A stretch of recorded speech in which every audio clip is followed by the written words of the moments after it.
কে এবার ডেকে পাঠানো হচ্ছে, ডেকে পাঠানো হলো দিল্লিতে ইসিআই এর দফতরে, যদিও প্রশাসনিক ব্যাপার, কিন্তু কোথাও মনে হচ্ছে যে রাজনৈতিক বিষয়ের সঙ্গে জড়িয়ে গিয়েছে। এটা প্রশাসনিক ব্যাপার, এটা জাতীয় নির্বাচন কমিশনের সঙ্গে রাজ্য সরকারের কমিউনিকেশন। এই মুহূর্তে এর উপর দাঁড়িয়ে দলের তরফে কোনো বক্তব্য নেই, কিন্তু বিজেপির নির্দেশে জাতীয় নির্বাচন কমিশন এখতিয়ার বহির্ভূত অতি সক্রিয়তা দেখাচ্ছে কিনা সেটা নিয়েও খতিয়ে দেখার প্রয়োজন রয়েছে। তার কারণ সাধারণত নির্বাচনের আচরণ বিধি লাগু হওয়ার পর থেকে নির্বাচন কমিশনের যে এই অ্যাকশন নেওয়া, একে বদলি করা, ওকে এই করা, এগুলো শুরু হয়, কিন্তু সেই আচরণবিধি লাগু হওয়ার অনেক আগে যদি বিজেপিকে কোনো রাজনৈতিক সুবিধা পাইয়ে দেওয়ার জন্য কোনো ধরনের চাপিয়ে দেওয়া পদক্ষেপের পক্ষপাতী হয়ে যায় নির্বাচন কমিশন, সেক্ষেত্রে প্রশ্ন তোলার অবকাশ থাকছে। যদিও দলের তরফে এই মুহূর্তে কোনো মন্তব্য করছি না, রাজ্য সরকার বিষয়টি দেখছে। এর আগে যখন আলাপন বন্দ্যোপাধ্যায় মুখ্য সচিব ছিলেন, তখনও প্রধানমন্ত্রীর একটা সভা থেকে বেরিয়ে মুখ্যমন্ত্রীর সঙ্গে চলে যাওয়াকে ঘিরে একটা সংঘাত তৈরি হয়েছিল এবং আলাপন বন্দ্যোপাধ্যায় অবসরকালীন যাবতীয় সুযোগ সুবিধা বন্ধ করে দিয়েছিল কেন্দ্র সরকার। এখানেও একটা কি সেরকম পরিস্থিতি দেখুন, কেন্দ্রীয় সরকার বা বিজেপি যেন তেন প্রকারে বাংলাকে ডিস্টার্ব করতে চায়, কখনো টাকা না দিয়ে, কখনো এজেন্সি লেলিয়ে দিয়ে, কখনো কুৎসা করে, কখনো বাংলা ভাষাকে আক্রমণ করে, কখনো প্রবাসী ভিন রাজ্যে বাসিন্দা ভারতীয় বাংলা ভাষায় কথা বলা বাঙালিকে আক্রমণ করে, কখনো আমলাতন্ত্রকে হুমকি দিয়ে। এদের বিরোধী নেতা তো কথায় কথায় নাম ধরে ধরে বলে, একে বদলি করব, ওকে এই করব, ডব্লিউবিসিএস এই করব, আইএএস আইপিএস ওই করব। তো এটাই একটা উচ্চতর ফরম্যাটে নির্বাচন কমিশনকে ব্যবহার করে বিজেপি করছে কিনা সেগুলোও খতিয়ে দেখা দরকার। তবে এখনো পর্যন্ত বিষয়টা সরকার দেখছে, এই মুহূর্তে দলের তরফে কোনো বক্তব্য অতিরিক্ত রাখছি না। নির্বাচন কমিশনের সঙ্গে যেমন মীরা পান্ডে ছিলেন, তার সঙ্গে সরকারের সংঘাত সুপ্রিম কোর্ট অব্দি গিয়েছিল, আবার সুশান্ত রঞ্জন চট্টোপাধ্যায়। দেখুন, সব থেকে বড় কথা হচ্ছে তৃণমূল কংগ্রেস অবাধ গণতন্ত্রে বিশ্বাস করে। বাংলায় পরাজিত হয়েছে বলে বাংলার টাকা বন্ধ করে দেয় কেন্দ্রীয় সরকার, বিজেপি সরকার, এবং তাই নিয়ে আস্ফালন করে ক্ষমতার দম্ভে। কিন্তু মমতা বন্দ্যোপাধ্যায়ের সরকার যে এলাকা, যে জেলা, যে পার্টিকুলার বুথ বা পার্ট তৃণমূল কংগ্রেস হয়তো ভালো রেজাল্ট করেনি বা পিছিয়ে আছে, সেখানেও কন্যাশ্রী থেকে লক্ষ্মীর ভাণ্ডার সমানভাবে যায়। ফলে যারা অন্ধ তৃণমূল বিরোধী, যারা একদা সিপিএম ছিলেন, কেউ আবার ইদানিং বিজেপি ভাব করছেন, এরা নানা সময় একটু লাগতে আসে, তারপর জনগণের রায় এক একটা করে ভোটের রেজাল্ট বেরোয়, তারপর এদের খুঁজে পাওয়া যায় না। বিরোধীরা বলছে যে নির্বাচন কমিশনের যে সুপারিশ বা নির্দেশ সেটাকে মানতে বাধ্য সরকার, নাহলে রাষ্ট্রপতি শাসন পরিষদ জারি হওয়ার পরিস্থিতি তৈরি হবে। বিরোধীরা যা ইচ্ছে বলুক, যা ইচ্ছা করুক, বাংলার মানুষের মনের মধ্যে তৃণমূল কংগ্রেস আছে, মমতা ব্যানার্জি আছে, উন্নয়ন আছে, এবং বিরোধীদের বাংলা বিরোধিতার বিরুদ্ধে প্রতিবাদ আছে। তো সুতরাং বিরোধীরা জনতার দরবারে একটি অপ্রাসঙ্গিক শ্রেণীর প্রাণী, তারা কি বলছেন না বলছেন তাতে কিছু এসে যায় না। বিহারের ভোটার তালিকায় বিনোদা দেবী নামে যে ভোটার বয়স দেখা যাচ্ছে 124 বছর বয়স, বিহারের সার্টিফিকেট গুলোতে তো নানা রকম জিনিস দেখা যাচ্ছে। প্রথমে দেখা গেল একটি কুকুর, কুত্তা, ডগ, তারপর দেখা গেল ট্র্যাক্টর, কৃষিকাজে ব্যবহার হয় ট্র্যাক্টর ভোটার লিস্টে। এরপর দেখা গেল ডোনাল্ড ট্রাম্প, তিনি আমেরিকার হোয়াইট হাউসে থাকবেন না বিহারে থাকবেন, আমরা কনফিউজড। এরপরে দেখা গেল লর্ড রামা, তাঁর তো নতুন বাড়ি তৈরি করে দিয়েছে অযোধ্যায়, তিনি বিহারে কি করে ভোটার তালিকায় এলেন ভগবান জানে। আর গতকাল সর্বশেষ দেখা গেছে বিল্লি, বলি, মিয়াও, ক্যাট, ভোটার ওই সব ওই সার্টিফিকেটে ক্যাট, মিয়াও। তো এখন তারপর কার জন্ম বেরোচ্ছে, বয়স বেরোচ্ছে 124, ও 150, 200, 300 নানা রকম জিনিস বেরোবে। আমরা তো এটাই বলছি যে ছেলে খেলা করছেন কেন, জেনুইন ভোটারদের হয়রান করছেন কেন? যারা জেনুইন ভোটার, যাদের ভোটের উপর দাঁড়িয়ে প্রধানমন্ত্রী হয়েছেন, স্বরাষ্ট্রমন্ত্রী হয়েছেন, কেন্দ্রীয় সরকার গঠন করেছে, সেই ভোটার তালিকা নিয়ে এই ধরনের মানুষকে হয়রান করার রাজনৈতিক উদ্দেশ্যে এসবের মানে কি? তো ফলে তাহলে আপনারা কেন্দ্রীয় সরকার পদত্যাগ করুন, সরকার ডিসলভ করে দিন, আগে সব ভোটার তালিকা ঠিক হোক, তারপর তার উপর দাঁড়িয়ে তো কেন্দ্রীয় সরকার হবে। যদি ভোটার তালিকাতে এত সংশোধন দরকার হয়, তার উপর দাঁড়িয়ে তো কেন্দ্রীয় সরকারের নির্বাচিত হওয়াটা তো তাহলে সেক্ষেত্রে অসাংবিধানিক। তো তাহলে কেন্দ্রীয় সরকার ইস্তফা দিন, আর পুরো তৈরি হয়ে যাওয়ার পর ভোটার লিস্ট, তারপরে নতুন করে লোকসভা নির্বাচন হোক। বলছি যে বনগাঁ দক্ষিণের বিধায়ক স্বপন মজুমদার ভোটার লিস্টে তার নাম নেই, 2002 এর লিস্টেও নাম নেই, তার মা বাবারও নাম নেই। এখন বলছেন যে সিএ এর জন্য আবেদন করবেন তার পরিবার। এলেন কি করে? এটা তো তদন্ত হওয়ার মতো। বিজেপির বিধায়ক ভোটার লিস্টে নাম নেই, তার বাবা মার নাম নেই, এখন সিএ এর লিস্টে আবেদন, মানে ইয়ার কি হচ্ছে নাকি? বিজেপি তো এইসব কাণ্ড কারখানাগুলো করেছে। সীমান্ত দেখার কথা বিএসএফ এর, কারা বিএসএফ, ওই বিএসএফ কাদের হেল্প করেছে? কেন্দ্রের বিজেপি। তো বিজেপির বিধায়ক যদি ভোটার লিস্টে নাম না থাকে, তো সেই দলের আবার কোনো কথা বলার মুখ থাকে? তার নাম নেই, তার বাবা মার নাম নেই, অথচ সে আছে, সে আবার বিধায়ক। তারা আবার বড় বড় কথা বলে ভোটার লিস্ট নিয়ে। বিহারের ইলেকশনের আগে 1 তারিখ 1 সেপ্টেম্বর কংগ্রেস সেখানে সমাবেশ হবে। মুখ্যমন্ত্রী এবং অভিষেক বন্দ্যোপাধ্যায়কে রাহুল গান্ধীর তরফে আমন্ত্রণ জানানো হয়েছে। সেটা সর্বভারতীয় আমাদের রাজনৈতিক নেতৃত্বের, শীর্ষ নেতৃত্বের বিষয়।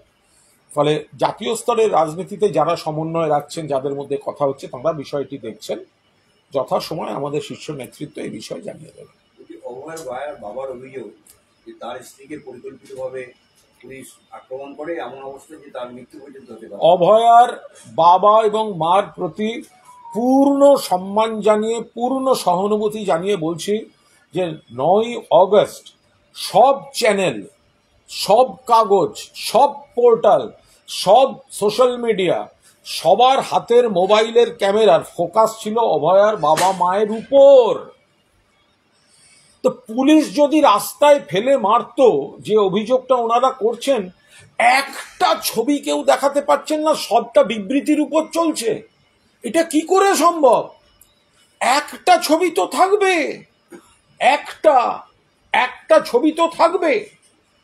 আমি তার আগের দিন বলেছি, অভয়ার বাবা মাকে ভিড়ের মধ্যে ধস্তাধস্তিতে ঠেলে দিয়ে বিজেপি ইস্যু তৈরি করার চেষ্টা করতে পারে। সেই বাইকটা আমার শুনুন, হুবহু মিলে গেছে, তা করেছেন। আপনি বলুন তো, যদি অভয়ার মায়ের লেগে থাকা দুর্ভাগ্যজনক, কিন্তু লাগলো কি করে? পুলিশ তো মারেনি। তাহলে এই বিজেপি নেতারা কি করছিলেন? তারা যদি অভয়ার বাবা মাকে শ্রদ্ধার সঙ্গে তারা তাদের কর্মসূচিতে নিয়ে যান, তাদের সামনে তো বুক পেতে দাঁড়িয়ে থাকার কথা বিজেপি নেতাদের। বিরোধী দলনেতা একজন, আরো বিধায়ক ছিলেন, নেড়া নাড়ু ছিল, তার সবার তো উচিত ছিল বুক দিয়ে আগলে রাখা। তাহলে কারুর লাগলো না, অভয়ার বাবা মার লাগলো। এটা কাদের রাজনীতির জন্য এই ন্যারেটিভটা তৈরি করতে হচ্ছে? অভয়ার বাবা মা বলছেন আমাদের মারা হয়েছে। তাদেরকে কে ছিলেন, কাদের সঙ্গে ছিলেন? আবার একটা জ্ঞান শুনলাম আপনাদের কোনো চ্যানেলেই, পুলিশের উচিত ছিল আলাদা একটা সিকিউরিটির ব্যবস্থা করা। একজন বিখ্যাত কেউ বলে দিলেন। আরে মিছিলটায় ওরা আসছেন, আগলে নিয়ে আসছে বিজেপি নেতারা, তারপর ব্যারিকেড, পুলিশ এপাশে। পুলিশ যদি তখন ব্যারিকেডের ওপাশে গিয়ে ঘিরতে যেত, তখন তো আপনারা বলতেন না আমাদের সঙ্গে আছে, পুলিশ কেন ঘিরবে? আপনারা নিয়ে আসছেন, আপনারা পেছন থেকে ঠেলছেন। নেড়া নাড়ু বাইটা অসুবিধা হচ্ছে বলে হাত দিয়ে সরিয়ে ধাক্কা মারছে অভয়ার মাকে, তারা ঘিরে রয়েছেন। তারপর ব্যারিকেডের ওপাশে পুলিশ, আর টিভিতে বলছেন পুলিশের উচিত ছিল আলাদা সিকিউরিটি তৈরি করা। এটা পুলিশের গাফিলতি। তো পুলিশ করতোটা কি করে, আর করবে কেন? পুলিশ যদি ওর মধ্যে থেকে ওদের ঘিরে নিতে যেত তখন তো সেটার অপব্যাখ্যা হতো কেন পুলিশ ঘিরছে। পুলিশ ঢোকেনি, পুলিশ ঠিক কাজ করেছে। যারা ধরেছিল তারা ধস্তাধস্তি, প্রথম প্রশ্নের উত্তর দেওয়া উচিত। বিজেপি নেতারা তাদের দায়িত্ব ওনাদের এনেছিলেন, বিজেপি নেতারা তাদের ঘিরে রেখেছিলেন। কোনো বিজেপি নেতা ইনজিওর্ড নয়, মায়ের ইনজুরির অভিযোগটা উঠছে কি করে? তার দায় কি বিজেপি নেতারা এড়িয়ে যেতে পারেন? একটা ভিডিও ফুটেজ দেখাতে পারবেন যেটা বলা হচ্ছে যে বাবা মাকে নাকি ফেলে মারা হয়েছে? কেন মারবে পুলিশ ফেলে? কেন, কিসের জন্য? আপনারা এগিয়ে দিয়েছেন ধস্তাধস্তিতে, কারণ ওনারা সামান্য আহত হলে আপনাদের রাজনীতির লাভ, যেটা আমি 24 ঘন্টা আগে এইখানে বসে আপনাদের বলে দিয়েছি। আমার বক্তব্য মিলিয়ে দেখুন, হুবহু এক। অভয়ের বাবার অভিযোগ এফআইআর দায়ের করতে হেনস্থা করা হয়েছে। প্রথমে শেক্সপিয়ার হুমকি দেওয়া হচ্ছে। পরে বললো নিউ মার্কেট থানা। সিপিএম এর বিশিষ্ট সমর্থক ডক্টর নারায়ণ ব্যানার্জি, যিনি গোড়ার থেকে অভয়ার বাবা মার অত্যন্ত শ্রদ্ধার সঙ্গে আন্তরিকতার সঙ্গে পাশে ছিলেন, তিনি বলছেন অবিলম্বে ওনাদের ঠিকঠাক চিকিৎসার দরকার। কে বলছেন? ডক্টর নারায়ণ ব্যানার্জি। কে ডক্টর নারায়ণ ব্যানার্জি? সিপিআইএম সমর্থক বিশিষ্ট চিকিৎসক ডক্টর নারায়ণ ব্যানার্জি। কি ভূমিকা ছিল অভয়ার মৃত্যুর পর? পুরো দস্তুর বাবা মার পাশে ছিলেন এবং প্রতিবাদী আন্দোলনের সঙ্গে ছিলেন। তিনি কি বলেছেন? বাবা মার চিকিৎসা দরকার। আমার মনে হয় ডক্টর নারায়ণ ব্যানার্জির বক্তব্যকে ওনাদের বিশেষ গুরুত্ব দিয়ে যেভাবে ডক্টর ব্যানার্জি বলছেন সেই মতো একটা চিকিৎসায় যাওয়া উচিত। বিজেপি বিধায়ক অশোক দিন্দা, এদিকে সজল ঘোষ, অর্জুন সিং, তাদের পুলিশ তলব করেছে। এটা বিরোধীরা বলছে যে প্রতিবাদ করলেই পুলিশের তলব। কোনো প্রতিবাদ করলে তলব না, অনেক লোক প্রতিবাদ করে। যারা ভাঙবে, আমাদের পার্টি অফিস ভাঙবে, দেশ বাঁচাও মঞ্চের সাংস্কৃতিক অনুষ্ঠানের সামনে দাঁড়িয়ে অসভ্যতা করবে, ইট মারবে, পাথর মারবে, তো তাদের ডাকবে না? নন্দীগ্রামের গোকুলনগরের শ্রীমান বটকৃষ্ণ, তথাকথিত বিজেপি নেতা, হাতে একটা থান ইট নিয়ে হেলতে দুলতে গিয়ে তালা ভাঙতে গেছে, তো ওকে ডাকবে না তো কাকে ডাকবে? নোটিশ পাইনি এখনো পর্যন্ত, অস্বীকার করছে। তো পাননি। সে তো আমিও, অভয়ার বাবা উনি সেদিনকে সংবাদ মাধ্যমে বলেছেন যে সিবিআই নাকি টাকা খেয়ে বন্ধ করে দিয়েছে, মানে তদন্ত নাকি দিয়েছে। অভয়ার বাবা বলেছেন, আমি ভিডিও দেখেছি, উনি বলেছেন সিবিআই টাকা খেয়ে এই তদন্ত ধামাচাপা দিয়েছে। উনি বলেছে রাজ্য সরকার নাকি টাকা দিয়েছে। তারপরে উনি বলেছেন কুণাল ঘোষ সিজিওতে গিয়ে এই সব সেটেলমেন্ট করেছে। আমি ওনাকে আজকে উকিলের চিঠি পাঠিয়েছি, আশা করি কাল পরশু পেয়ে যাবেন। উনি যা যা জানেন কোর্টে এসে বলতে হবে। বাবা মার প্রতি শ্রদ্ধা আছে, কিন্তু তা বলে মুখে যা আসবে বলে যাবেন তা তো হবে না। উনি যা যা জানেন তদন্ত নিয়ে আসুন, কোর্টে দাঁড়িয়ে ওনাকে বলতে হবে এগুলো। হ্যাঁ, পাঠিয়েছি, আজকেই পাঠিয়েছি। আমার আইনজীবী অয়ন চক্রবর্তী পাঠিয়েছেন। উনি যেটা বলেছেন, ওনার বক্তব্য হচ্ছে যে সিবিআই করেছে, সিবিআই টাকা খেয়েছে। সিবিআই কে বলেছে? রাজ্য সরকার টাকা দিয়েছে তদন্ত ধামাচাপা দিতে, আর কুণাল ঘোষ সিজিওতে গিয়ে এই সেটেলমেন্ট করেছে। তো এত বড় মিথ্যা অপবাদ। ওনার প্রতি শ্রদ্ধা, সম্মান, সহানুভূতি আছে।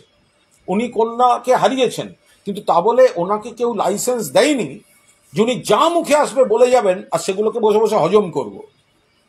ওনাকে কে বলেছে? ওনার কাছে যা তথ্য আছে, যা প্রমাণ আছে, বা কেউ যদি ওনাকে বলে থাকে ওনাকে কেউ ব্যবহার করছে, ওনার কাঁধে বন্দুক রাখছে, ওনার আবেগ, ওনার যন্ত্রণার সুযোগ নিচ্ছে আর আমাদের গালাগালি করাচ্ছে, এটা তো হবে না। আমার আইনজীবী অয়ন চক্রবর্তী আজ সকালে নোটিশ ইস্যু করেছেন, কাল পরশুর মধ্যে পেয়ে যাবেন। 4 দিন সময় দিয়েছি, আমি কোর্টে কেস ফাইল করব। ওনার যা বলার আছে উনি কোর্টে এসে ওনাকে বলতে হবে। কলকাতা পুলিশের তরফে একটা সাংবাদিক সম্মেলন করে বলা হলো যে নবান্ন অভিযানের দিন বিরোধী দলনেতা অশ্রাব্য সমস্ত গালিগালাজ পুলিশকে করেছে। এখন প্রশ্ন উঠছে যে বোলপুরে যখন আইসিকে অনুব্রত মন্ডল গালিগালাজ গুলো, তখন এরা প্রতিবাদ করে। প্রথমে শুভেন্দু অধিকারীকে ওনারা আক্রমণ করেন, সেই সময় সাংবাদিকরা পুলিশকে যে অনুব্রত মণ্ডল আক্রমণ করেছিলেন সেই প্রসঙ্গটা তোলেন। তো সেই প্রসঙ্গে নীরব, কিন্তু শুভেন্দু অধিকারীর বিষয়ে আমি যতদূর জানি অনুব্রত মণ্ডলের কথার পরেও ওনারা বলেছিলেন, এটা একটা পুলিশের তো অর্গানাইজেশনও আছে, ওনাদের স্বামীদের বলেছেন, সেই অর্গানাইজেশনের বিষয়টিকে ওনারা দৃষ্টি আকর্ষণ করেছেন।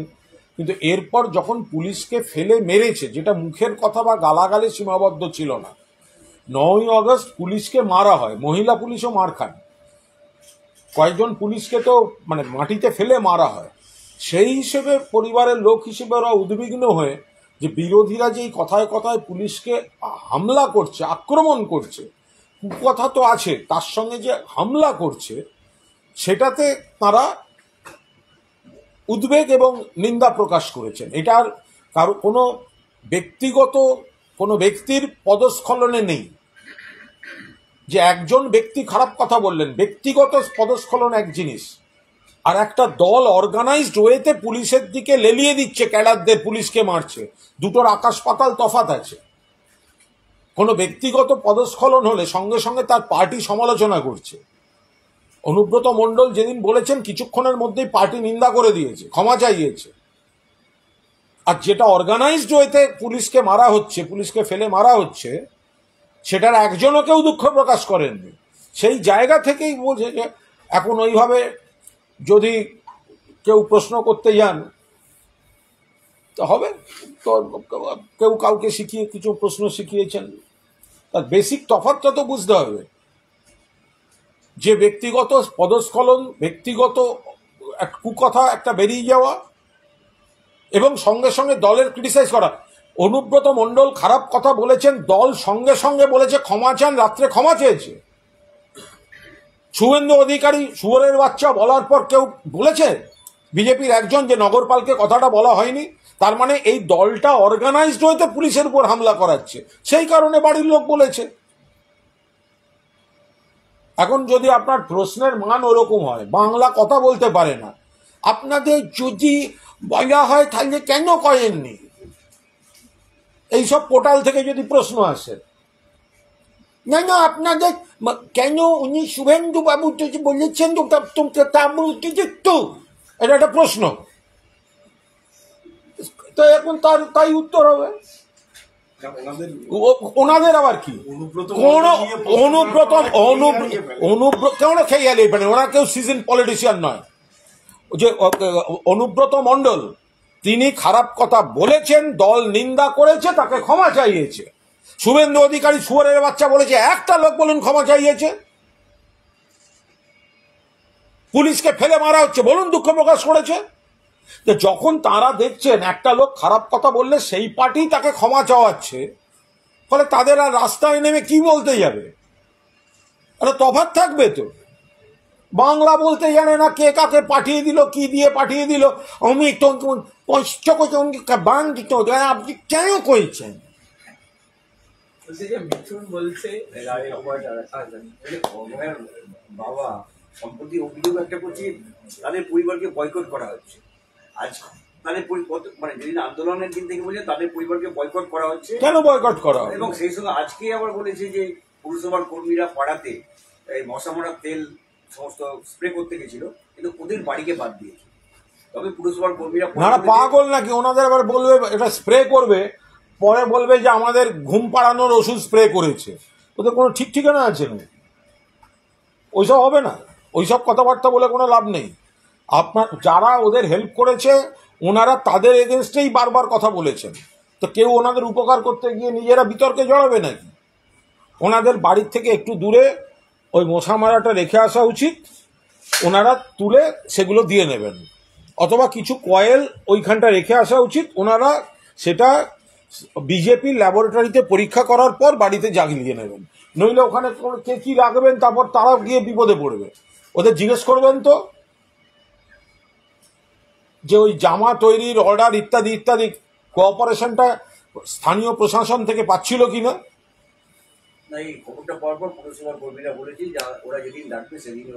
হ্যাঁ ঠিকই বলেছে, ওদের ডাকতে হবে এবং ওনাদের সেটা সহমত দিতে হবে, কারণ পুরসভা গেল, তারপর বলবেন কিছু রহস্যজনক লোক এসেছিল, আমাদের আক্রমণ করেছে, ন্যাড়া নাড়ু শিখিয়ে দিয়ে গেল, আর তারা বলতে আরম্ভ করলো। এসবের মধ্যে পুরসভার কর্মীরা পড়বে না। বলছে যে মিঠুন চক্রবর্তী বলছে যে তৃণমূল বুথ আর দল নিয়ে লড়াই করে না, লড়াই করে শক্তি দিয়ে। ভোটের দিনে বিজেপির কাউকে ওরা বসতে দেয় না, ভোট করতে দেয় না, এবং সেটাও নাকি এবারের ভোটে দেখতে পাবে। যেমন মিঠুন চক্রবর্তী উনি লড়াই করতেও বলছেন, হ্যাঁ? উনি লড়াই করতেও বলছেন নিজের দল।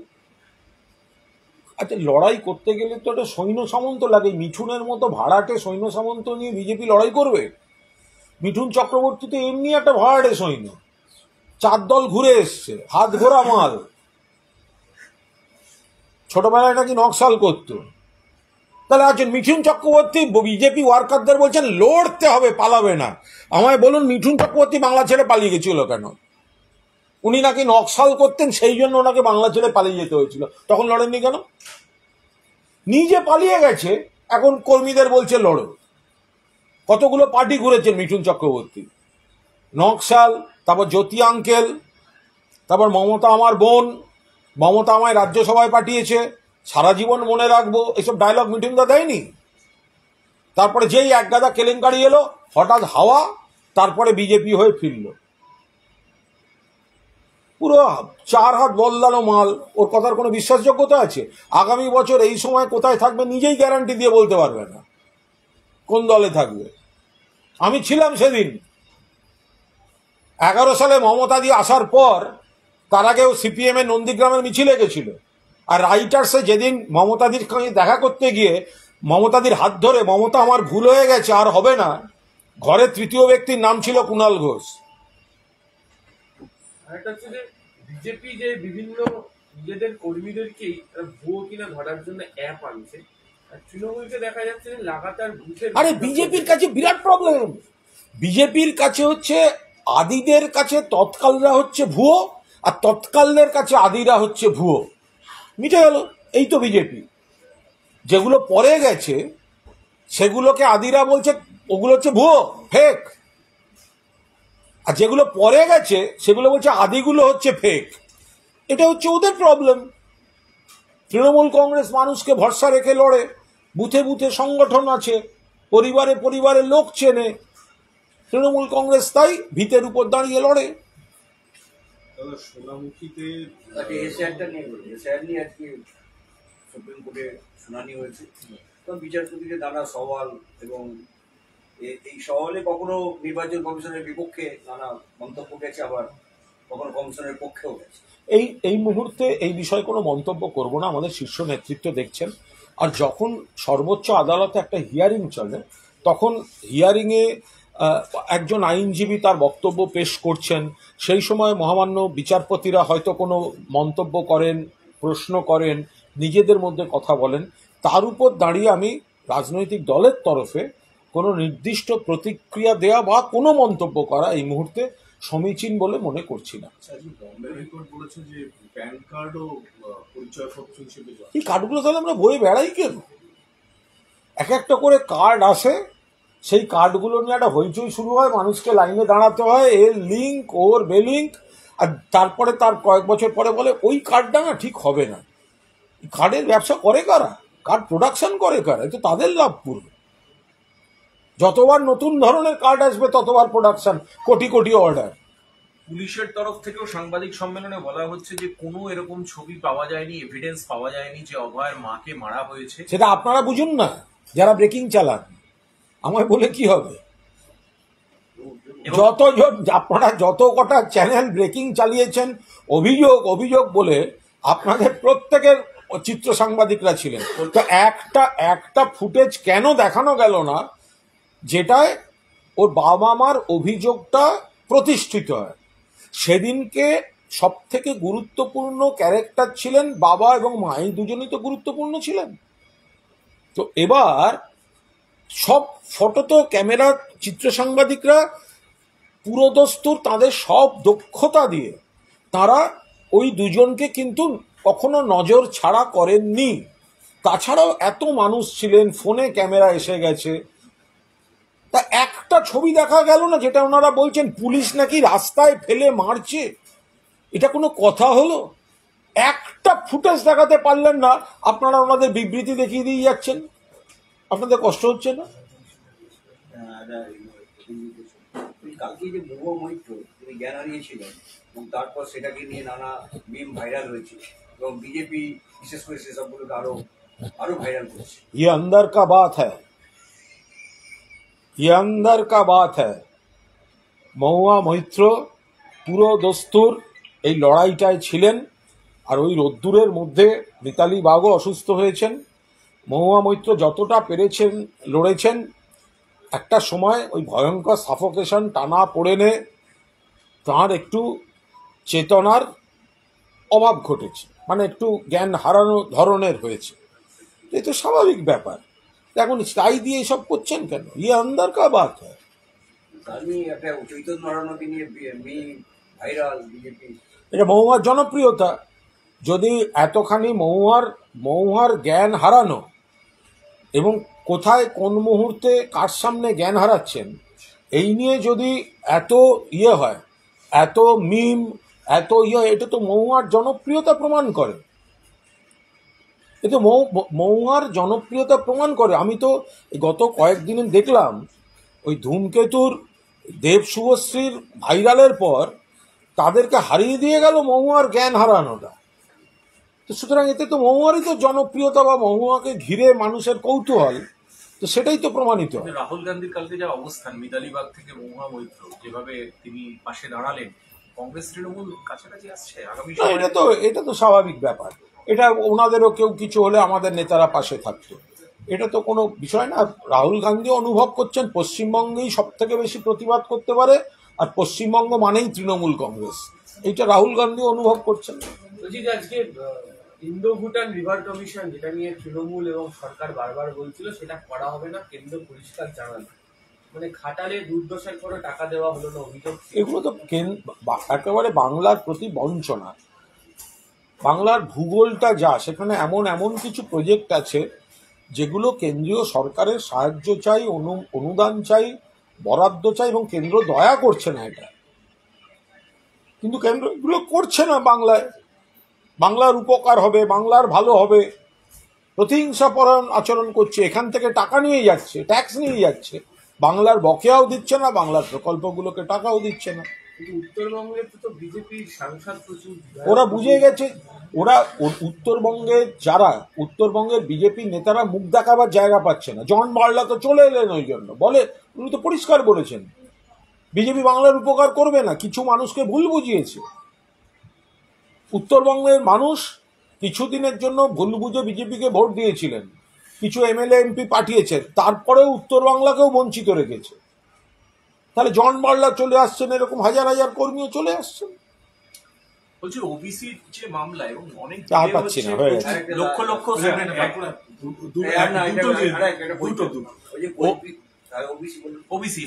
ওবিসিটা তো রাজ্য সরকার চাইছেন জট খুলতে, জটটা তো পাকাচ্ছেন আইনি ব্যবস্থায় গিয়ে, তো সবাই বুঝতে পারছেন এতগুলি ছেলে মেয়ের ভর্তি থেকে শুরু করে বাকি সিস্টেমটা, এটা তো কার্যত আদালত থেকে এই গোটা বিষয়টা হচ্ছে। তো ফলে এটা রাজ্য সরকার কি করবেন? কোচবিহার 1 নম্বর ব্লকে যুব তৃণমূল সভাপতি খুন হলেন, এখনো কাউকে গ্রেপ্তার করতে পারেনি। ওর পরিবারের পক্ষ থেকে সিবিআই তদন্ত দাবি করা হচ্ছে। ওর মা এই তৃণমূলের প্রধান, তিনি সিবিআই তদন্ত দাবি করছেন। যেমন এটা একেবারে স্থানীয় বিষয়, আমি একদমই বলতে পারবো। আরেকটা এই ধরনেরই আরেকটা ঘটনা হয়েছে বাঁকুড়ার সোনামুখীতে, তৃণমূল নেতার খুন। ওনার স্ত্রী একটা অভিযোগ করছেন আরেক স্থানীয় তৃণমূল নেতার দিকে এই খুনের ব্যাপারে। এগুলো একেবারে স্থানীয় বিষয়, এটা সবসময় তৃণমূল বলে না। সে হয়তো তার কোনো পেশা, তার কোনো ব্যবসা, তার কোনো সম্পর্ক, ফলে রাজনৈতিকভাবে তিনি তৃণমূল সমর্থক বলে, দেখুন সারা বাংলায় তৃণমূল বেশি, কিন্তু তার মানে কারুর সঙ্গে কারুর কিছু হলেই সেটা তৃণমূল বনাম তৃণমূল, এটা ধরার কোনো কারণ নেই। আচ্ছা, একটা লাস্ট প্রশ্ন দাদা, সেটা হচ্ছে যে স্বাস্থ্য বিমায় জিএসটি বাদ দেওয়া হবে বলা হয়েছিল, এখনো হয়নি। কোন দলই যদিও এই ব্যাপারে নানা ব্যাপারে আমরা বারবার বলেছি জীবন বীমা, স্বাস্থ্য বীমা, জিএসটিটা তুলে দেওয়া হোক। সাধারণ মানুষ বাঁচার জন্য বিমায় যান, স্বাস্থ্য বীমা বিশেষ জরুরি। তো সেখানে কেন্দ্রীয় সরকার জনবিরোধী নীতি নিয়ে জীবন বীমা স্বাস্থ্য বীমার উপর এতখানি বেশি জিএসটি চাপিয়ে সাধারণ মানুষের খরচা বাড়িয়ে রেখেছে। এবার বাংলায় মমতা ব্যানার্জি স্বাস্থ্যসাথী কার্ড করেছেন, সেটা তো বাকিদের নেই। তো ফলে সেই জায়গায় দাঁড়িয়ে এই কেন্দ্রীয় সরকারের জনবিরোধী নীতি, জীবন এবং স্বাস্থ্য এই দুটোতেই যদি এতখানি জিএসটি বসিয়ে দিয়ে থাকে, তাহলে বুঝে নিন এটা জনগণের বন্ধু সরকার না এটা গণশত্রুদের সরকার। এই সরকার গণশত্রু। ওকে, টাটা। আর কিছু